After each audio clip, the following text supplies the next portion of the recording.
Os mexicanos são apaixonados pelo futebol, com um campeonato nacional forte e onde rola muito dinheiro. Mas isso não reflete na seleção nacional, pois apesar de ser a quinta seleção que mais participou de Copas do Mundo, eles nunca se tornaram protagonistas do Mundial. Em 2018, não foi diferente. Jogamos como nunca e perdemos como sempre. Essa, infelizmente, é a frase que resume, até para os próprios mexicanos, a seleção nacional. Porém, tal equipe tem algumas marcas e histórias interessantes dentro do Mundial. Um exemplo disso é Antônio Carvajal, conhecido como o Senhor das Cinco Copas, por ser recordista, ao lado de Matheus, de Copas do Mundo disputadas em 50, 54, 58, 62 e 66. Além de Carvajal, a seleção mexicana tem alguns jogadores históricos para o futebol mundial, como Luiz Hernández, conhecido como El Matador. Hernández, que era muito veloz, técnico, participativo e oportunista, desperdiçava raramente oportunidades de gol. Ele é o maior artilheiro do México em Copas, com 4 gols, e é um dos maiores jogadores da história do Boca Juniors, além de sempre elogiado pelo Maradona.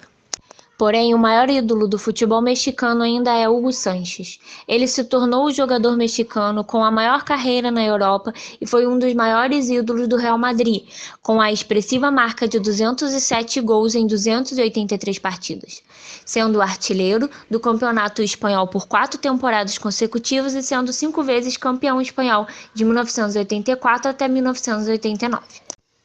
Na Copa de 1990, Sánchez chegaria ao seu auge como jogador, porém o México foi banido daquela Copa. Isso tudo por causa do escândalo de Cachirulhos. Foi um episódio triste do futebol no México, que aconteceu em 1988, quando descobriu-se que a seleção juvenil mexicana tinha pelo menos 4 jogadores acima da idade na disputa das eliminatórias para o Mundial Sub-20 de 1989. A investigação resultou em uma punição internacional de 2 anos a todas as seleções do México e é considerada até hoje como uma das sanções mais fortes da história já impostas pela FIFA a uma seleção. Este episódio ganhou uma alcunha devido a um personagem de televisão mexicana da década de 50 com o mesmo nome, que tinha uma idade muito menor do que a do ator que o interpretava. O ator era Enrique Alonso. Infelizmente, os craques sozinhos não foram suficientes para tornar o México um time competitivo. Até o final do século passado, o maior título internacional dos mexicanos foi a Copa das Confederações de 1999, um campeonato que era organizado pela FIFA, que tinha como time participantes os campeões dos continentes. O México ganhou do Brasil na final, por isso a expressão que diz que somos fregueses históricos do México, que durou até o ano de 2018. Em 2012, o México ganhou outro grande título, que foi a medalha de ouro nas Olimpíadas, de novo sobre o Brasil.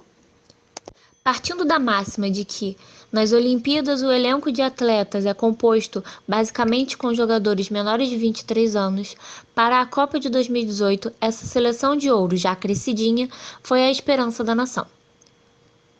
O México então apresentou uma geração muito forte, com um time mais equilibrado, com bons jogadores em todas as posições e aliando a isso um ótimo técnico no banco, Juan Carlos Osorio. Mas isso não foi suficiente para que eles alcançassem voos mais altos.